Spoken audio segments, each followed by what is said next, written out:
Hello, and welcome back to the Spoiler Cast.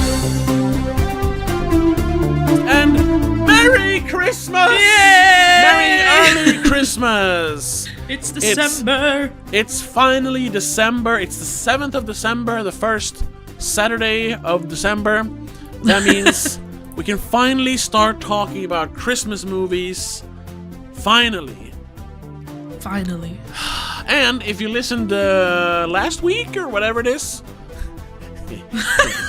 anyway, to our, I guess, last episode where we're gonna talk about Dune Prophecy.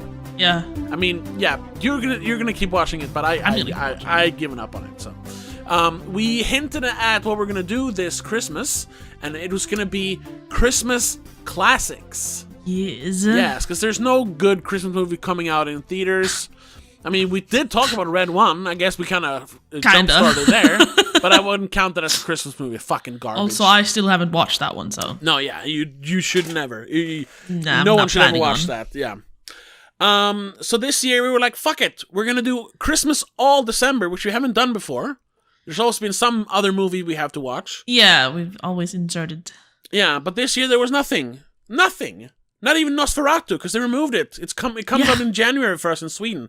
God damn it. Guess it's a good start for the year. Sure. So this year we're just going to do Christmas classics. And we're talking like proper classics. We're talking the 40s. Yes. I think one of them is the 50s. Even on Patreon, we're going to do 2 Christmas classics from the 80s. And then we're going to do two Christmas TV classics, TV specials from the 70s. So it's all going to be Christmas. So if you're craving Christmas, come over to Spoilercast. Hit the subscribe button, hit the follow thing on Apple Podcasts or Spotify. We're all about Christmas here. And for December. for December, of course. If it could be all year, I would be, but then it would not be as special anymore. No. And to start the season off strong, we're gonna go with a maybe not like a classic that everyone like thinks about, but it's one that people who know it, they really like it. And it is considered a Christmas classic. It's the 1947, I guess, comedy.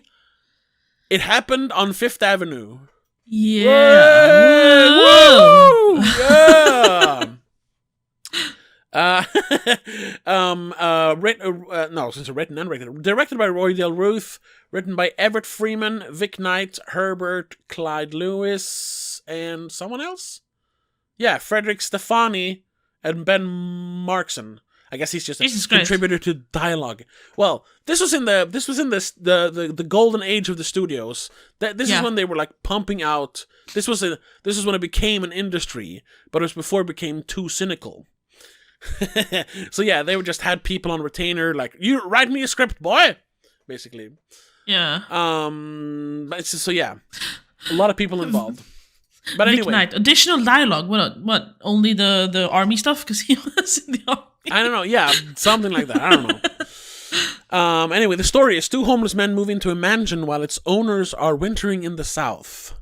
That's very basic. There's more stuff going on, but I would say a bunch of homeless people move into a mansion while the owners they keep inviting more homeless people in there, or people down on their luck. Well, yeah, yes. Technically homeless. But not the kind of homeless you think about. No. And then, hilarity ensues. Yeah. Starring John DeFore and Anne Harding. I mean, Charles Ruggles, Victor Moore. There's a bunch of people. But I mean, the main 2, I would say, is Don DeFore and Anne Harding. As Jim Bullock and Mary O'Connor. Mary O'Connor, isn't that the mother? No. Wasn't Trudy the kid?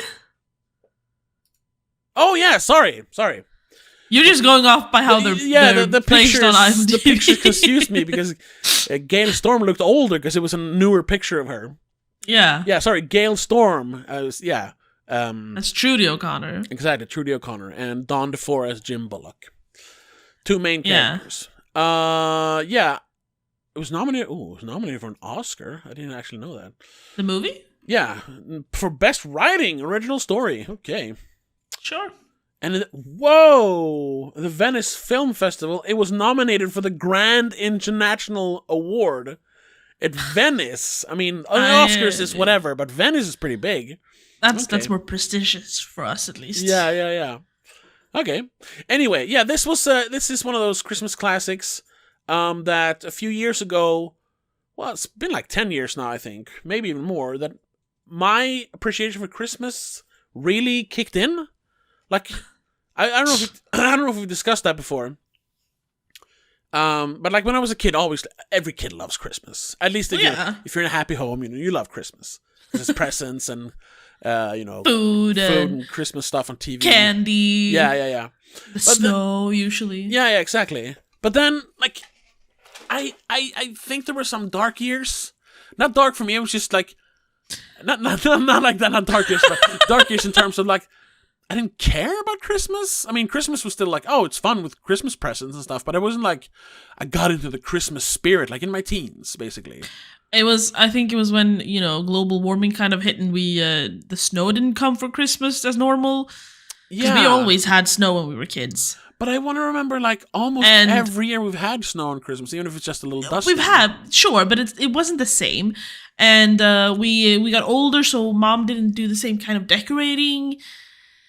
I think I was gone for a while. That was later though, but I was gone for most of December when I was in my late teens, which also didn't help with the Christmas spirit at home, I guess.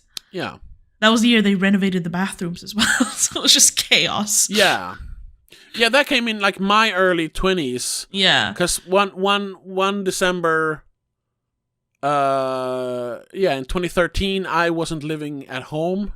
I moved out for a few months, hoping it was going to be for longer, but then the owner came back, kind of like in this movie.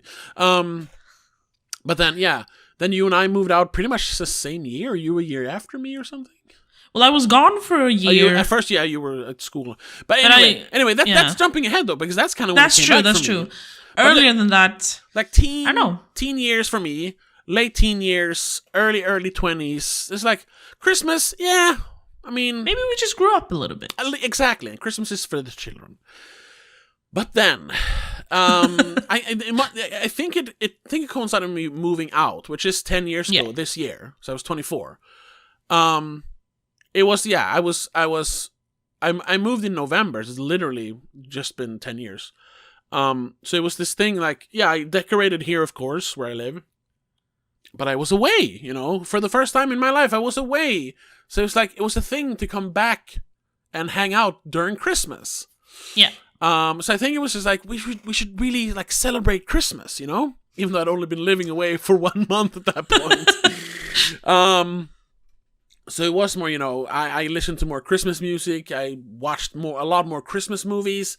I've always liked Christmas movies, but not like, I like Christmas movies. I've just liked movies that have Christmas in them. Like Home Alone has always been a favorite of mine. Yeah. Stuff like that. But it started with those years. I was like, I'm gonna have like a Christmas movie marathon, watch a bunch of Christmas movies. And every year since then, I've been trying to find more newer Christmas movies. Movies I haven't seen before. Yeah. And I try to like find new favorites. So I don't have like 24 new ones every year. I'm more discerning than that. But what I'm trying to say, also kind of difficult. Yes. A few years ago, I think like 3 or 4 years ago, I found this one looking through like lists of classic Christmas movies. And I saw it for the first time. And I'll wait to say what I thought about it. Because this was the first time you saw it, right? Yes. Yeah. So, this was a very long intro. Very long intro. Well, the intro is over, but now we're going to talk about the movie. What did you think of It Happened on Fifth Avenue? I thought it was a pretty good movie. Yeah. But I did not think it would count as a Christmas movie. What? No. Okay. It was... First of all, I always, and we've said that this 100 times, I'm not a super big fan of old movies. Nah, yeah, we discussed that recently. Yeah. This was fine. I mean, this actually had me laughing at one point. Okay, one point. But it was a side character in a very random extra shot had nothing to do with the main. Well, it had to do with the main plot, obviously, but like very tiny little detail.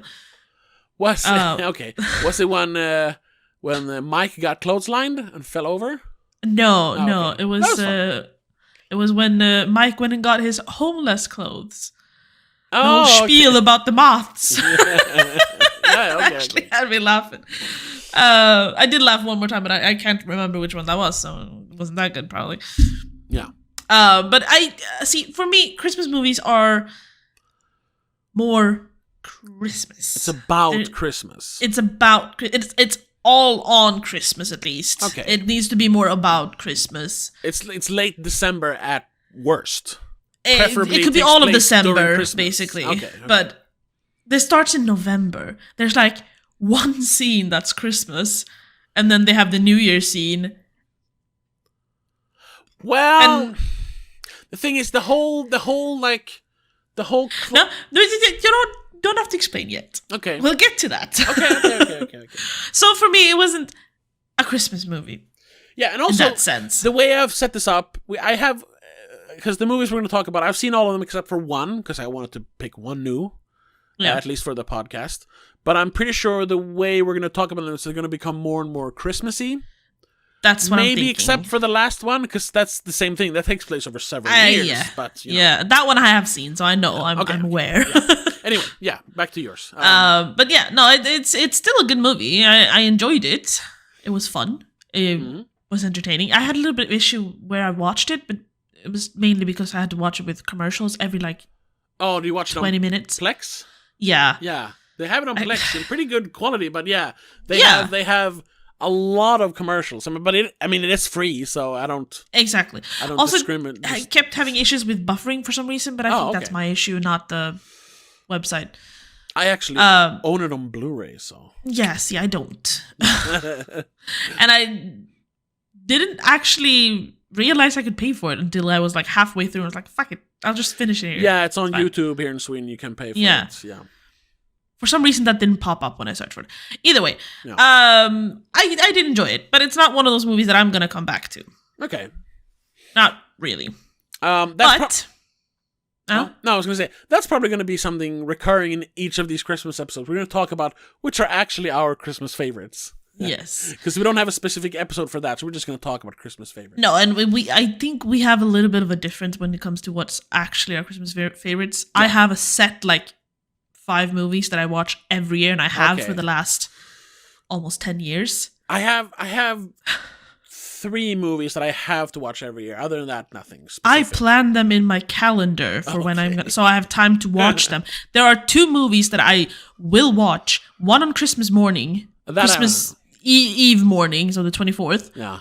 And one on the 23rd. It has to. If I have done that since I was a child. Okay. That's fair. And I haven't missed a year yet. That's what Christmas is all about. Tradition. Yes, anyway, exactly. you were going to say but. I was going to say, what did you think of it? Oh. The first time you watched it. I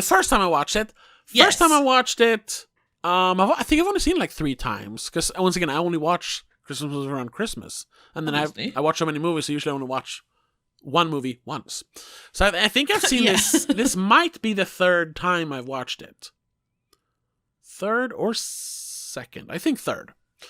But do you remember what you thought the first time? The first time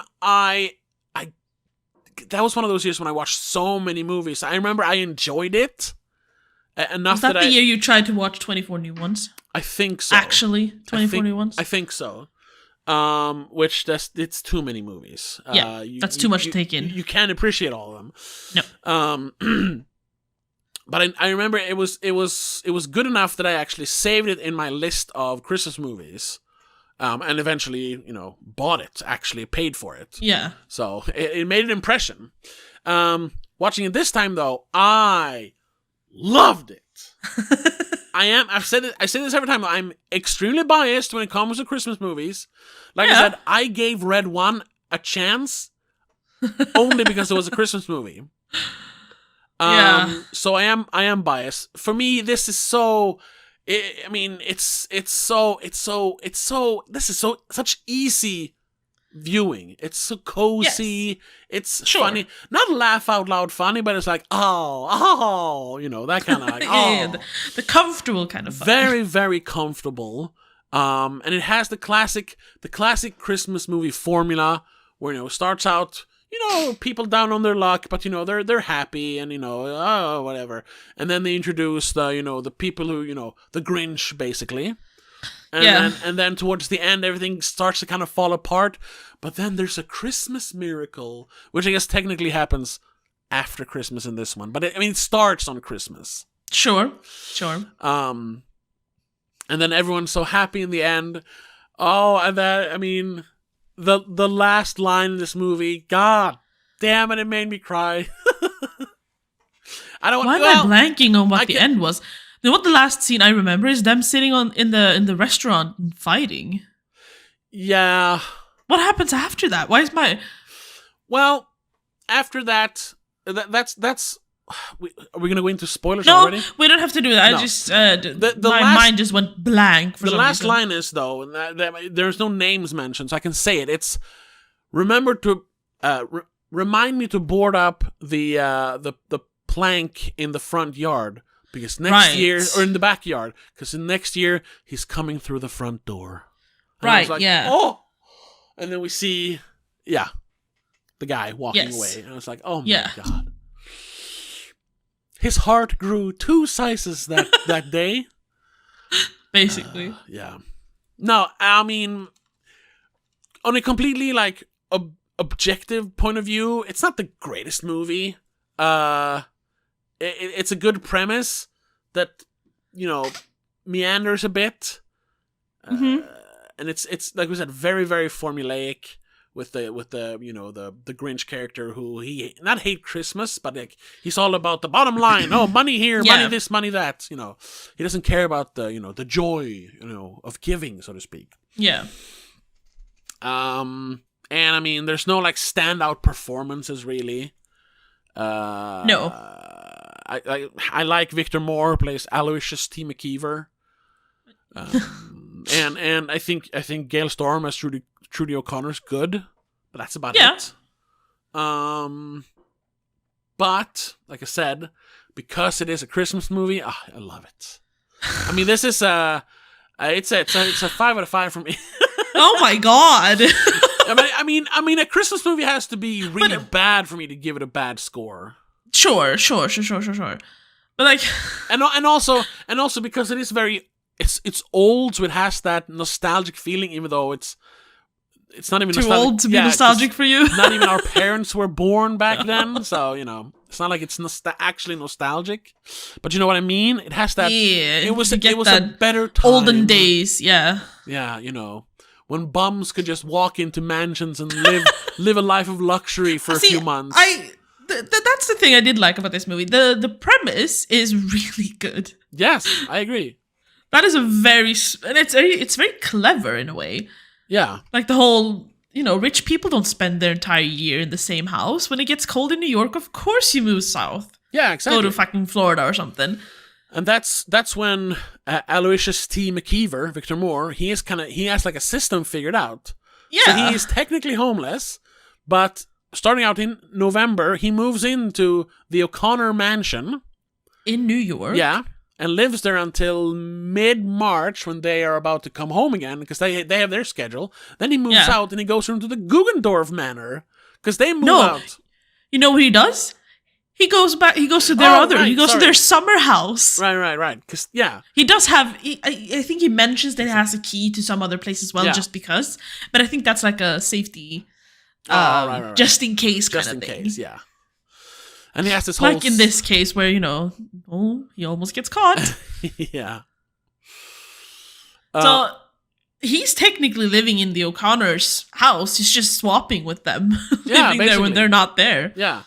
And he says, I keep the clothes from gathering moths. I dust off the furniture here and there. Yeah.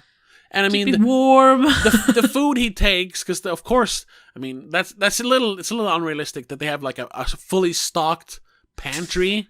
I mean, I guess you would keep like frozen stuff and I guess non-perishables like flour, like canned dry stuff. goods and frozen. Yeah, like but anything the fresh it wouldn't have. But I guess he's a bum. He still has some money. He can buy a loaf of bread, stuff like that. So that but that's movie. And when it's just him, it's like fine, whatever. Yeah. So even the food he eats, it doesn't even get noticed. Obviously, he's been doing it for 3 years. Nobody noticed. Exactly. It's that the premise is great. It's one of those. It's very similar to in a way it's similar to like I've always had this like this not dream but like if a zombie apocalypse would happen it would be awesome to just occupy like a mall. Yeah. Because of Dawn of the Dead, but yeah, whatever. Our contingency plan. Exactly. Yeah, I have it planned out, okay? This is kind of the same thing where you're kind of like you take over a place and it's kind of half working but half not. Like he has to shut off the electricity sometimes when the gate guards comes by checking to check in on on the place, stuff like that, and he has to move in and out of the house through the sewer. But he has a system for it, so it's like and then it's manageable. And then when he meets Jim, who's down on his luck after being thrown out of his army barrack, he's a veteran, but now they're gonna the place where he lives is they're gonna tear down the apartment building. Yeah, exactly. So now he gets carried out, literally. Don't think I'm taking this lying down just with him on a bed. Dunk, hitting the back of his head. Yeah. That's great. So he invites him like, you can stay here, and then and then just one more person, that's fine. Yeah, and then the O'Connor daughter shows up. She has escaped her finishing school.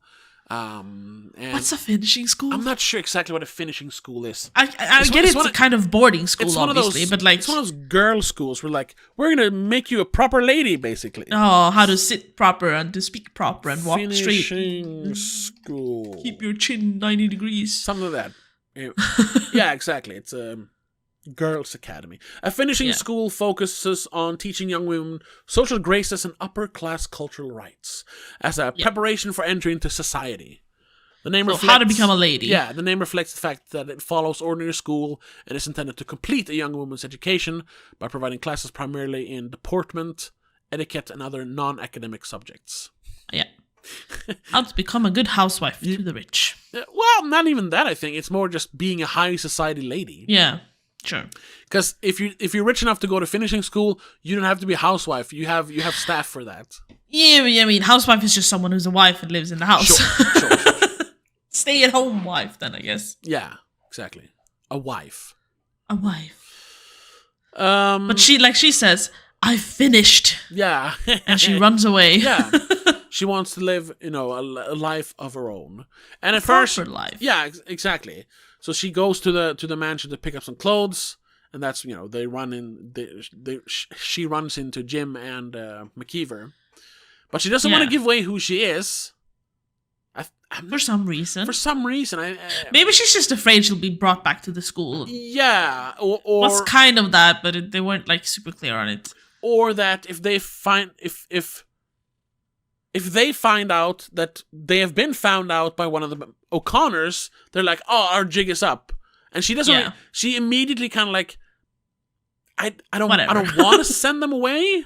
Yeah, like she doesn't care that they're in the house. Obviously, she doesn't really like her dad. It's kind of to slight her dad as well. Like, I'll let these bums live in my dad's house. Who cares? So she pretends to be destitute herself. Yeah. So they let her stay there as well, until she gets a job and all that. And which she's the only one who tries to get a job.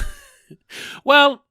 McKeever is a regular job. McKeever is he's an old school bum. So he doesn't work. That's just the thing. No, he's figured it out.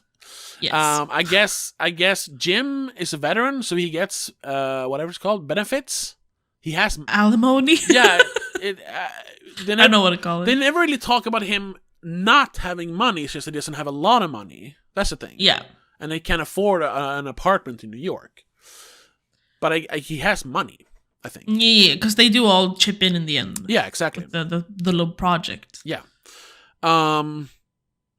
So yeah, she has to get a job, and I mean the other people to show up are army adjacent or army wives. So, not to talk too much about the plot yet or the spoilers yet. But yeah, from there it's just getting to know the characters and how O'Connor, the actual magnate who lives there, gets involved in their plans and schemes without them knowing. Yes. And yeah, it's not a lot. It's mainly just people talking, and but it's yeah. I mean, that's like with a lot of old movies. There's this underlying story of the young girl falling in love with the main guy. Yeah. Even though I'm not quite sure of the age gap between them. He's in his late 20s. She's 18. Yeah. It's all legal. It's all legal. It's legal. Yeah. And those kind of big age differences wasn't as uncommon back that's then. true.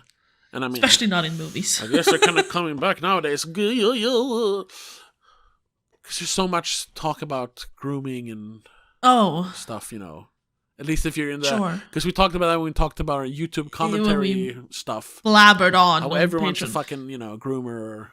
Yeah. Anyway. Yeah, whatever. That has nothing to do with this movie at the moment. No. Yeah, I mean that's obviously like the love story, the main love story of the story.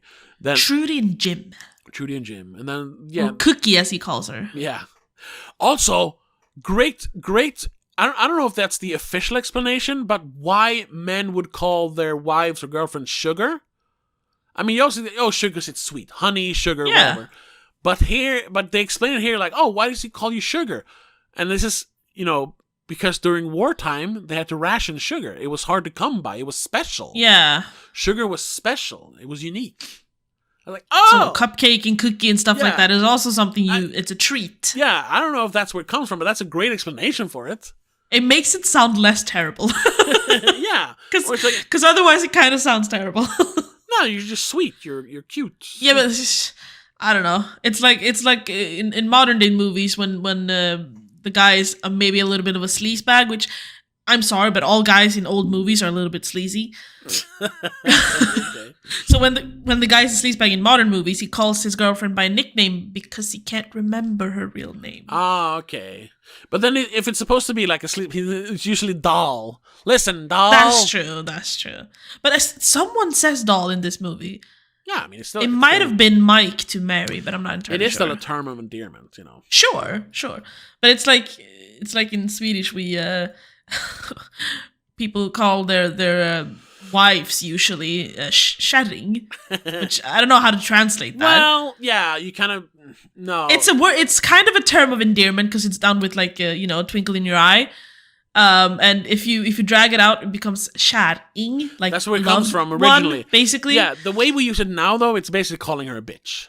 Yeah, but it's it's a cute, funny ways. I hate that word. Oh, absolutely. Do people actually do that? I thought we like 99% use it as a derogatory term nowadays. No. A lot of people still use it in a cute way, but it's like not cute, but funny cute. No, but yeah, if it's like you've been married for 20 years, like me and the bitch are going to a theater later. Yeah, kind of. But you don't say it to her face like, "Hey, bitch." Really? No. Some people do. Okay, I don't. Okay, it's kind of you kind of say it under your breath when she's not in the room. Yeah, the old. But it's not as harsh. No. As... This is what shouting is in English. It's the old ball and chain. Yeah. Because it's like I'm stuck to her, but it's also because I like her. Okay. Yeah. Sure. But I didn't think we needed to use because it's not as harsh as bitch. Yeah. It's the old ball and chain. That's the best. It's kind of like gotta ask the wife if it's okay. Yeah, exactly. All right, I hate that too. where were we going with that? Nicknames. No, yeah. but so we derailed from asking you what you thought of it. But in general, you liked it when you watched it the first time, and you loved it even more watching it this time. Yeah. So it's just growing on you. Yes, I love it. Okay. Thank you so much. Do you want to talk more about the story now? Yeah, I think we can do that. We've been talking for 30 minutes. Yeah, we can go into the plot. So we can spoil a movie that's it's 80 years old. 80 years old by now. Almost 80 years old. Yeah, so if you don't want this almost 80-year-old movie spoiled for you, From here on out, spoilers, spoilers, spoilers. You have been warned. Spoilers.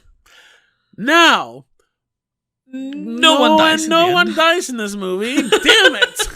That's not going to work for December. No, probably not. No. Especially not these kinds of movies. Yeah. Anyway, plot stuff. Yes. I like that it. I like that it escalates to the point where Michael O'Connor, the owner of the house, and without knowing it, kind of the villain of the story. Oh, my spit on my microphone. Sorry. Because he's the guy who's tearing down the barracks where Jim is living in the beginning. And he's also it's an apartment complex. Not barracks. Well, They're buying barracks later. Yeah, but it's some sort of place where veterans can live, and he want to build an apartment complex there. Oh, okay. Yeah. So it's some kind of home for veterans or something. I guess. Halfway house, flop house, whatever. Yeah. You know, that kind of thing. Cheap apartments. Yeah. And also, although that plan doesn't really come into fruition until much later in the story, he's buying a barracks outside of New York to build a big commercial airfield or industrial airfield. Yeah. Because he's the second richest man in the world. He is the industrialist. He's the man with the plan, But he also, always seems to be on edge and irritated and annoyed. And I mean, his wife left him. His daughter's in boarding school. His daughter's in finishing school, and she really doesn't want anything to do with him. And when he finds out that she fled the finishing school, he's like, I have to find her. And he does find her kind of quickly, and gets wise to the whole thing that bums are living in his house, and she's letting him. Yeah. But then, she kind of explains like, well, I really like this Jim fellow, and I want you to meet him to see that he's a nice person.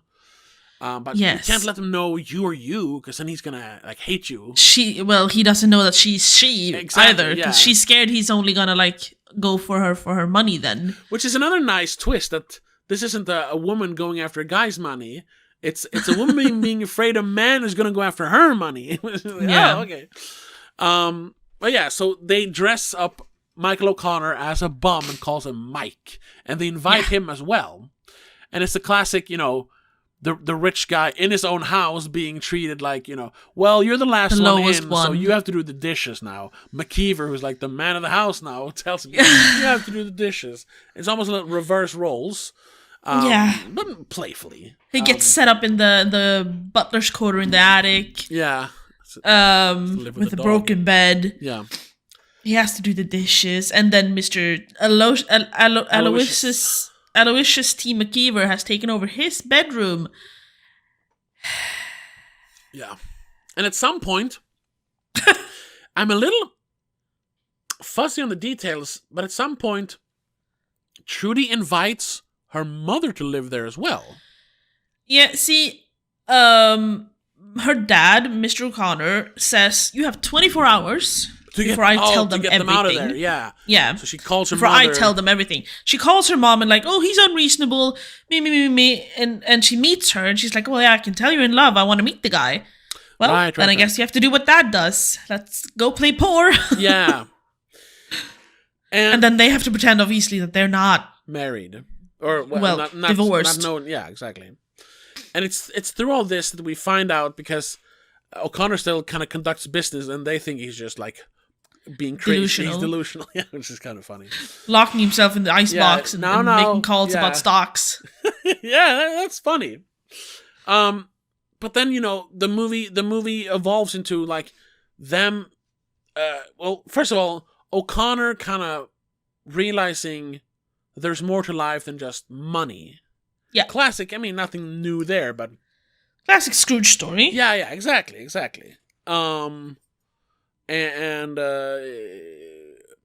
the third act, the second act low point is the plans he set in motion before he became more thoughtful. Conscious. Yeah, he kind of has.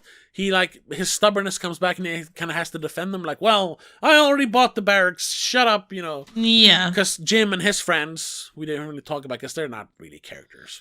No. They get an idea to buy those old army barracks, because you can buy them from the government, fairly cheap for how big it is. Yeah. So if they just get all their army pals together, they can buy it for like $60,000 originally. Yeah, they're like, we'll chip in like 500 each, and then we'll add a little bit more, and we'll be fine. Yeah. And the plan is to build like affordable housing for veterans or people in general. For themselves, basically. Yeah.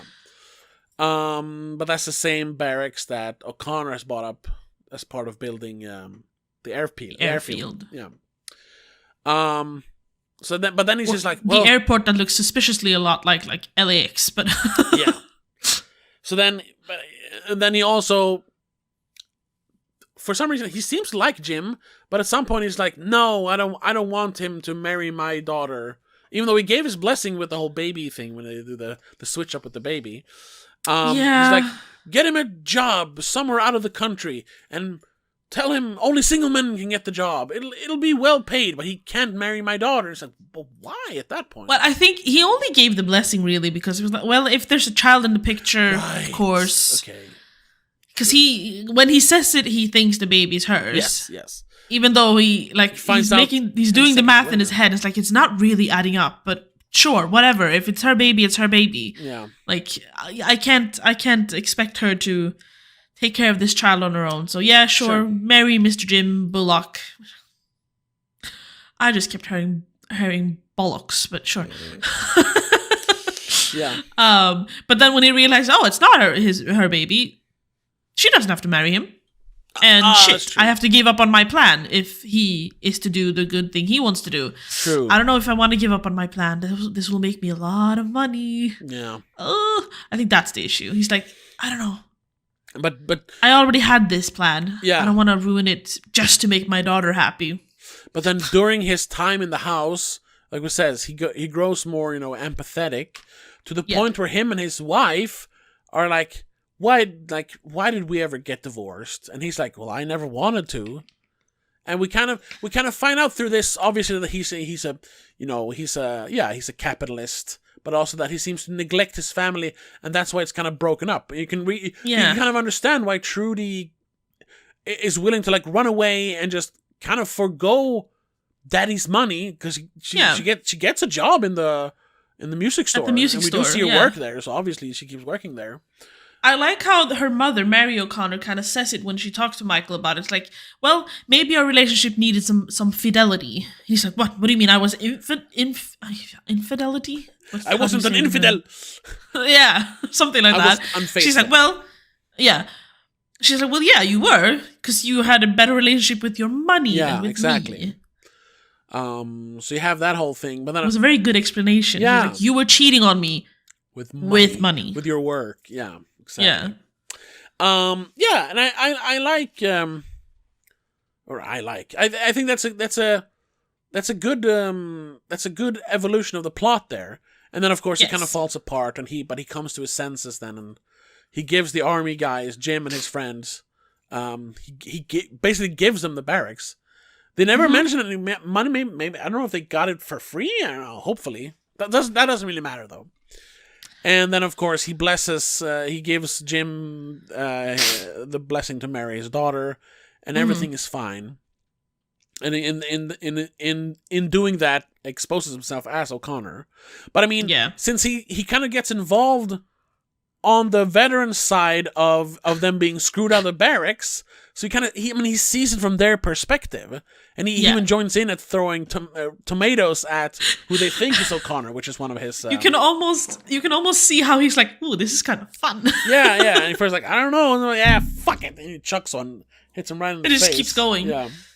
I like that they also point out the detail about how they don't know what the second richest man in the world looks like. It's like because he's never in pictures. Yeah. He doesn't like showing up for things. He always sends someone else. Yeah. He doesn't do interviews or anything. There's always a representative instead, which is good. Which is a nice little detail. Money, you don't want to be a public person. No, exactly. However, I feel like they should have, specifically Mr. McKeever, he should have seen pictures of Trudy somewhere in the house and gone like, isn't that Trudy? There is suspiciously no photographs in the house, because there is at O'Connor's office. Yeah, he has one, but that's the only one, because you have to have one picture. But since he doesn't really care about his family, why should he have pictures at the house? A house I guess he doesn't even spend that much time in. Yeah, it's not even half the year. Yeah. No, I guess not. I guess that's or maybe why. he just brings the picture, like the one, one he has on his desk or something. Exactly. Sure. But yeah, so he comes to his senses, and everything just works out fine in the end. And yeah, like we said, really the only Christmassy stuff is kind of it's just before the low act, the second act low point. Where they decorate the tree. Talk about. They have like one scene when McKeever is dressed up as Santa, and the guards come in. Yeah, and Trudy's playing the piano, and the guards come in, and they're like, "Oh, come celebrate Christmas with us." Yeah, because the guard says, "My wife have spent every Christmas for the last 24 years alone because I work." It's like, what? Yeah. No, call her over here. And once again, McKeever inadvertently showing O'Connor the like joy of giving, even though he's not really giving his own stuff, but still. Yeah, he's a bit of a snake in that sense. Well, yeah, I mean, but he's he walks around like he owns the place, even though I mean he doesn't, but it is his idea. Yeah, and since he was there first, he gets to decide. The character is little like about that. Yeah, but at the same time, I mean, you get it. It's his plan. He has concocted this and lived on his own for so long, and now all these fucking other freeloaders is gonna like, no, man. But I mean, just come in and take up space. But because he's a kind man, he still lets them in, even though it's like, when there are like 11 people in there, he's like, what the fuck? And also like, it's gonna be an even bigger shitstorm if they get caught. Then it's easy to hide 1 or 2 people. 11? Oh yeah. So especially 2 children. Yeah. One of them is like an infant who's crying all the time. Exactly. So I can understand, but yeah. But then it's why he acts all high and mighty. That's the comedy. It's supposed to be that funny. The bum tells the second richest man in the world to do the dishes and do be careful. I noticed some chips last night.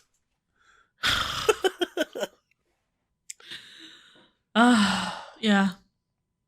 But like I said, see, that's what I'm saying. This premise is really fun. It would not work in today's. No, I was thinking of movies. that. Like, could you make if you made it modern? Yeah.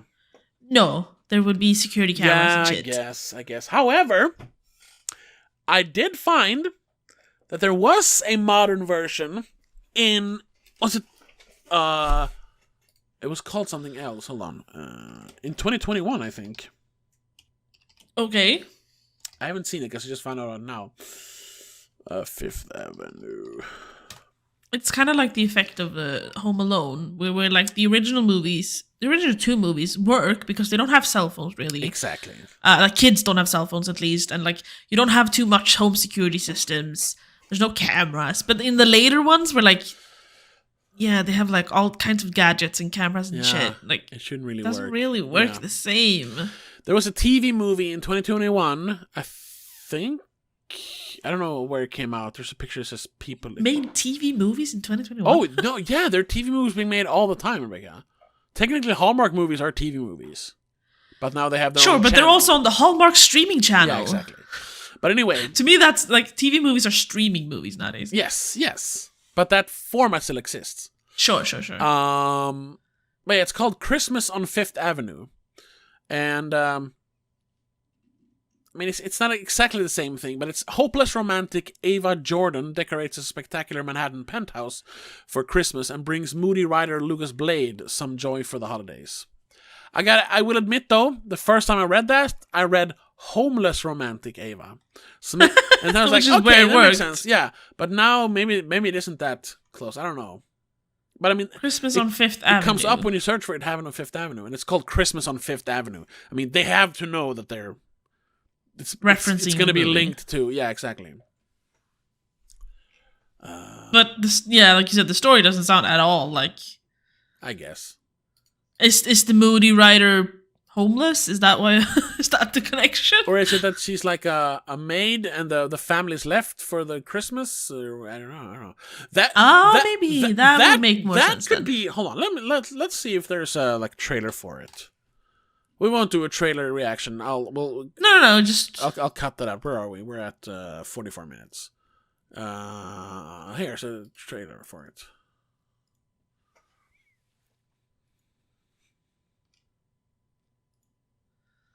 Okay. Oh yeah. Okay. I don't even have to. She's like house sitting. oh, okay. So she house sits a penthouse on Fifth Avenue. So that's how she can. Yeah. Because I was gonna say that's how you could do this story in modern times. That she's either working for the family and like the staff gets to stay over while they're away for Christmas and New Year's. House sitting. Or house sitting. And she starts inviting people because she's like, "Oh, my friend is alone on Christmas. You can stay with me. They won't be back for months." And then she meets a poet in the park. It turns out he's a dirty homeless person or something. And they're having all fun, like, "Oh, we're so happy." But then they're having too much fun and they don't realize that the family like comes home early, and they're like, as usual, whatever her name is, Camilla. What are you doing? What are all these people doing in our house? She's like, I'm sorry. I feel like that's been done, but not specifically for Christmas. I'm sure it has but been. But whatever. We'll just copy Yeah, it. whatever. Like, you can still do the same premise. Yeah. Just switch up the details. Yeah, exactly. But now that is this movie, and damn it. Otherwise, I would have made that movie in my head. You can make it, but make it better. Yeah, because I just glimpsed at the trailer, and it looks like looks one of very those. TV movie. Yeah. From Brain Power Studios. At least it's not from Hallmark. Yeah. Isn't Hallmark like a store? Yeah, that's Hallmark's all those pre-written Hallmark cards is what I'm exactly. referring, like connecting them to, Hallmark. which is just it's a brand. Hallmark is a brand, yeah. If you search for now, Hallmark, greeting cards, gifts, ornaments, home decor, and now they do movies, I suppose. But yeah, they do movies. They do movies that fit into that cozy thing that is Hallmark. Yes, that cookie cutter, cute home decor style that fits the YouTube moms with the barn doors and live, love, laugh signs. Yeah. Because that's Hallmark to me. But like beige details, and then everything's beige, and then you throw in Christmas like someone threw up on it. Yeah.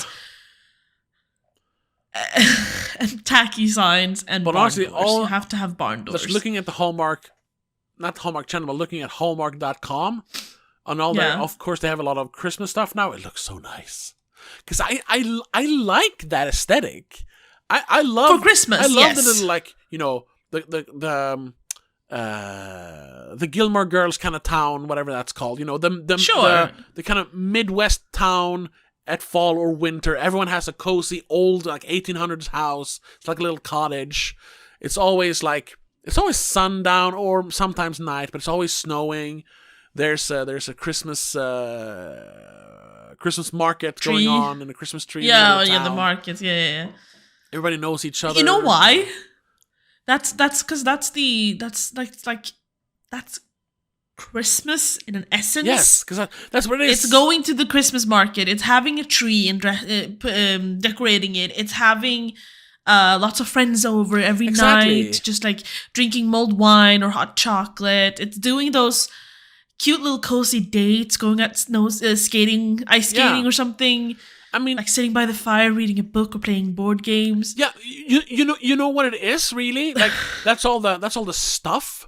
But what it's really about is like people coming together. Yes, it's doing those things with someone. Yeah, and the fact someone specific at some points, but a lot of it is just you greet neighbors more when it's wintertime and Christmas because.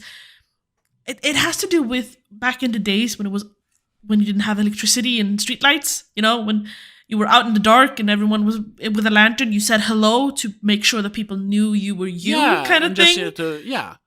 I'm a friendly soul, I'm your neighbor, I'm not some weirdo who's out in the dark. Yeah, and because it was so cold, you huddled up inside by the fire and you invited friends and family over to keep warm. You lived together during the winter months sometimes just to keep warm. And I mean, snow in winter is really pretty to look at, but it can be extremely uncomfortable to be in. So sitting inside and looking out at it, it's wonderful. So yeah, exactly. that's where it all comes from. Yeah, exactly. And this just embodies that in the modern setting. Yeah. Especially then the Gilmore Girls kind of style. Yeah. Oh, yeah. We should at one point do a TV cast on the Gilmore Girls show. At least like the first season. Sure. I mean, I remember watching it when it was still going on. We had it on TV in Sweden. Sure. I didn't watch it like slavishly, but I watched a lot of it. Yeah. Anyway. I was scrolling through Hallmark's ornaments and I ended up in autumn and Halloween. So. Yeah. Oh my God. They have now we're just looking at Hallmark. They have a category called Vintage Christmas, which has more like old school Christmas ornaments and stuff. Oh my God. Oh my God. Oh, they have so much Grinch themed stuff as well. There's a joke. Well, it's not a joke, really. Well, kind of a joke. A couple of years ago, my boyfriend came across a video on Instagram or Facebook because I love The Grinch. It's one of my Christmas classics. Sure. I watch it the 23rd every year. Before I go to bed. That's like the last thing I do before I go to bed and wake up on Christmas morning is watching The Grinch. He came across a video of a girl who is more obsessed with The Grinch than I am, who found a Grinch tree at Walmart or something. What? And she goes insane and like dresses up as the Grinch to unpack it. And what it's is a Grinch really funny. tree? It just looks like a Grinch tree. I don't know how to explain it. We call it the Grinch tree. I think she called it the Grinch tree. It's one of those, crooked, kind of looks like a what's his name, Dr. Seuss. Is it called a Grinch tree, or does it just look like a Grinch tree? I don't remember. It looks like a Grinch tree, but I think it is themed as like it actually has the Grinch. Okay. Yeah, there's like different versions on it. If you search for it, it would maybe be called Whimsical. Grinch Whimsical. Yeah, I see what. But it is called the Grinch tree. Like if you search for the Grinch tree, you get the crooked one. Yeah. I see what you mean. Yeah. We want to find one of those. Okay. I want one of those. And now I'm looking at Hallmark. I'm like, wait, maybe they have one. Can I book things from Hallmark to Sweden? I'm sure you probably won't get it before Christmas now. Well, no, but for next Christmas. Yeah. Or they probably just have it on Amazon somewhere. Yeah. Anyway, well, I guess there's not much more to say about the movie. I mean, we can keep talking about all the stuff that goes on in the movie, and yeah, but it's a really lighthearted. It's an easy like family fun watch. Like I said, it has that obviously old school because it is old, but old school like old Hollywood studio, like golden age of studio filmmaking feeling. And yeah, you say it's not maybe like super duper Christmassy because it takes place over November, but I also think that specifically a movie that incorporates Christmas doesn't always have to be a Christmas movie, but I mean it does help because I know we used to say that if we're watching a movie in cinema and realize, oh shit, this is like December, is this a Christmas movie? I think we even said it about Long Legs. Is there Christmas in this? Yeah, because it takes place on Christmas. It like ends on Christmas. Something like that, yeah. No, because there's nothing Christmassy about that movie. We said the same about Terrifier 3. Yeah. Technically, that is because it takes place. That is a Christmas movie during Christmas. Yes, that I probably won't watch it every year, but that is in my rotation. Yeah, yeah. Yes. It was another movie, I think, but yeah. But this one does embody that Christmas spirit, though. Sure, but if you could set this movie in like the summer, you could have the exact same story, but the fact that it does take place over Christmas makes it feel more magic. Christmassy. Yeah, Christmassy. So for me, that tips it over into Christmas movie territory. See, I would have preferred, though, if they framed it so it started on December 1st. Part of them being evicted was like, but it's Christmas time. Where are we going to celebrate Christmas? Sure. It could have been... It's cold out. Think about the children. We can't live in our car when there's snow in New York. It could definitely have been... New York can get really cold. Oh, yeah. Like, they could have added more of those little details to make it more Christmassy and wintry in general. Because, sure, people are walking around in coats, but the streets are dry. Yeah. Yeah. It just looks like fall. The snow doesn't show up until they're kind of in December. in like the day before we see Christmas on screen. Yeah. And technically, this was released in America. Yeah, the premiere was in Florida in April. So Yeah, exactly. but it's just that thing. It was a summer movie. Yeah. But which is kind of weird though, because it does take place over fall and winter. Like, ugh. In Mexico and UK and France, it came out in December. France on December 24th. Yeah. Whoa. That was a Christmas then. Yeah, we got here in Sweden. We got it like a little over a year. A year later, yeah, in April 48. Wow. Anyway, but for some reason, Finland got it in August 1950. but if you think of like what is it called? Meet Me in Connecticut? No, Yeah. Meet Me in St. Louis. St. Louis. Sorry, I was mixing up. There's another. That's the same thing, right? Because that is that's considered a Christmas classic. I know, one of the all-time classics, and that's also one that doesn't take place only on Christmas. I mean, it takes place over It starts in the summer, I year think. or something. Yeah, yeah. Young love and childhood fears highlight a year in the life of a turn-of-the-century family, but you have that the big emotional crescendo is during Christmas. Yes. And I mean, it introduced one of the most classic Christmas songs of all time. Have Yourself a Merry Little Christmas. Right. I think that was written before that movie. I think so. So, but just then looking at like, was that released over Christmas? I don't know. See if there's well, in Sweden it came out in December 26. Sure. December 26.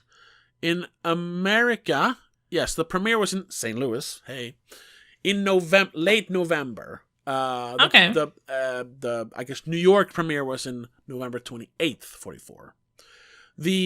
I guess nationwide it doesn't say specific where. It says United States was in January, but I mean you can still release Christmas movies in January, I suppose. Well, yeah.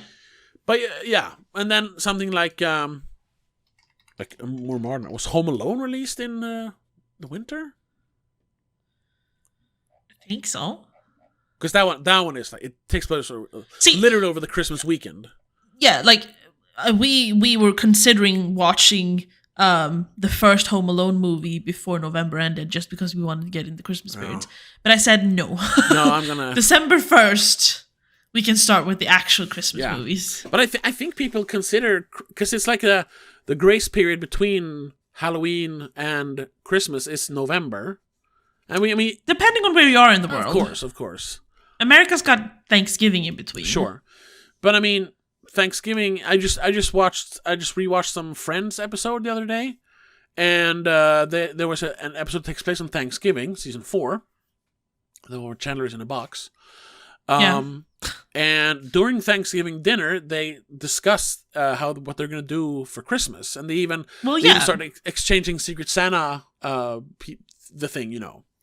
Yeah, I also think that Thanksgiving is kind of semi-connected. It's pre-game. It's pre-gaming. Yeah, Christmas. By the way, Home Alone was released, the premiere in Chicago. Hey, makes sense. November 10th, 1990. The nationwide premiere was November 16th. So it was before Christmas, but still. Yeah, but late November. And that's what I think, that's when you can start releasing Christmas movies. But because that's when people start coming home for the holidays. They start with Thanksgiving. Yeah, exactly. And then they come back again for Christmas. Or if they even, in some cases, I guess some people stay from Thanksgiving until New Year's Eve, depending on your family situation. Jeez. It premiered in Sweden this December 14th, 1990. Imagine seeing that in cinemas. Oh, fuck. See, that's the thing. Wait, I think they're doing that, actually. I mean, obviously, we're not going to do an episode on it, but maybe we can go see it. They're doing... Oh, because we did that. We saw Elf in theaters a couple of years ago. Yeah, we did. Which was magical. I think we even, brought in gingerbreads and shit. Because we wanted that extra Christmas feeling. 1st of December. Home Alone. There's no tickets yet, but... What day is that? Yeah. What weekday is that? That's a Sunday. That's first Advent first. The first Advent. How do you say it in English? Yeah, I don't know what they call it there. So maybe we can't. I don't know, because that's one of those we've spent with family. whatever. Yeah. Anyway, I guess we're gonna wrap it up there. Yes. Yeah. But I know that much. Talking about Home Alone, that is one of my Christmas classics. Oh yeah. Obviously. Yeah, like I mentioned, my 3 must watch every year is Home Alone, One. Home Alone 1, yes. Yeah. Usually paired with 2, but if I want to watch 1, it's 1. National Lampoon's Christmas Vacation. That is just... Yes. And then third, at least for the last few years, it's become the third one. It's a Wonderful Life. What? Which You haven't... hint. Hint, hint, nudge, nudge. For the later, you know. Anyway, you were... I'll save my list for the next episode. Okay, yeah. Other than that, there's... But Home Alone is on it. Other than that, I have a bunch of different ones in rotation. The only one that comes to mind for some reason is... another new one is Klaus, the Netflix movie. That's really good. That's a good modern one. Exactly. That's kind of become The Night Before Christmas movie I watch. Yeah. And then, for some reason, Silent Night, Deadly Night is like... I watch that every Christmas nowadays. Nowadays, Yeah. yeah. Lately, last couple of years or whatever. And then Hook for some reason. But that's more around like New Year's almost. It takes place... on It Christmas. starts on Christmas, I think, but it ends on New Year's. Yeah. Anyway. That's it for this episode. Yes. Thank you. 1st December. 1st December episode. Yeah, first Christmas episode. So thank you so much for watching and listening. Be sure to hit the subscribe button and the like button and all that stuff. Follow us on whatever social media you're watching this. Check us out on Patreon for more Christmas fun. Which one were we gonna do? You didn't give me an order, so I don't know. I'll say. I know I didn't give you an order, but it's basically the order I wrote them in. So, One Magic Christmas, right? One Magic Christmas, and yeah, that's gonna be the patron episode. It's an older, 80s Disney movie starring Mary Steenburgen, and that's a classic 80s Disney movie that gets super dark before it becomes before the Christmas miracle shows up. Excited. So yeah, if you want to hear us talk about that, check us out on patreon.com/domagazine. Other than that, we'll be back next week. But until then, have a good one. Bye. Bye. The Spoilercast is part of Please Don't Make a Scene. It's hosted by Tobias Vedén and Rebecca Vedén. Produced and directed by Tobias Vedén. Executive producer is Annika Vedén. I also want to give a big shout out to all our patrons. Mom and Mac, Laura Kinney, Daniel Elgaiso, Christopher Belén, Mom, Dad, CK85, and Jacob.